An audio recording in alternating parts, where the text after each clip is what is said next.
পার্থর জীবনে রাত 12টার পর আর কোনো নতুনত্ব ছিল না। সে একজন পেশাদার অনুবাদ।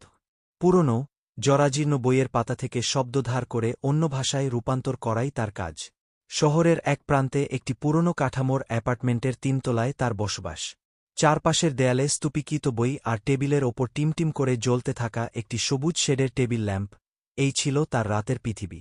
2026 সালের মে মাসের এক তপ্ত রাতে, যখন পুরো শহর ঘুমে আচ্ছন্ন, পার্থর দরজার নিচে একটি অদ্ভুত শব্দ হল।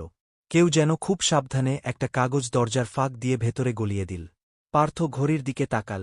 রাত 12:05। এই সময়ে অ্যাপার্টমেন্টের মেইন গেট বন্ধ থাকে, দারোয়ান ঘুমে কাদা। তাহলে 3 তলায় এসে কে এই চিঠি দিয়ে গেল? সে উঠে গিয়ে দরজা খুলল। করিডোর একদম অন্ধকার এবং জনমানবহীন। নিচে এসে সে দেখল একটা নীল রঙের খাম। খামের ওপর কোনো ডাকটিকিট নেই, কোনো প্রেরকের নাম নেই, শুধু নিখুঁত এবং চেনা হাতের লেখায় লেখা পার্থ। খামটি খুলতেই ভেতর থেকে বেরিয়ে এল একটি 4 কোণা শক্ত কার্ড। তাতে কোনো চিঠি লেখা ছিল না, শুধু টাইপ করা ছিল একটি ঠিকানা এবং একটি সময়।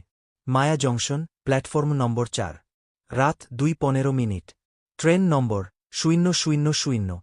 তোমার ফেলে আসা অনুবাদটি এখনও অসমাপ্ত রয়ে গেছে। অ্যাস্টারিস্ক। পার্থর হাতটা সামান্য কেঁপে উঠল। ফেলে আসা অনুবাদ? গত 5 বছর ধরে সে একটি অদ্ভুত পাণ্ডুলিপি অনুবাদের চেষ্টা করছিল। সেটি কোনো সাধারণ বই ছিল না। আজ থেকে প্রায় 21 বছর আগে নিখোঁজ হয়ে যাওয়া এক বাঙালি প্রত্নতাত্ত্বিকের ডায়েরি ছিল সেটি, যার শেষ 10টি পাতা ছিল সম্পূর্ণ প্রতীকী ভাষায় লেখা। পার্থ শত চেষ্টা করেও সেই 10টি পাতার ভাষা উদ্ধার করতে পারেনি। অদ্ভুত বিষয় হল, মাত্র 3 দিন আগে সেই ডায়েরিটি তার টেবিল থেকে রহস্যজনকভাবে চুরি হয়ে যায়।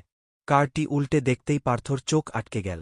কার্ডের নিচের কোণায় একটি ছোট জলছাপের মতো লোগো বসানো, একটি খোলা বই, যার বুক চিরে বেরিয়ে আসছে আগুনের শিখা। ঠিক তার নিচে লেখা, স্টোরিটেলার্স হিয়ার। পার্থর মনে পড়ল, এটি কোনো সাধারণ লোগো নয়। তার নিখোঁজ হয়ে যাওয়া ছোট বোন মায়া, যে আজ থেকে ঠিক 7 বছর আগে এক রাতে হুট করে হারিয়ে গিয়েছিল, সে তার ডায়েরির পাতায় অবিকল এই লোগোটি আঁকত।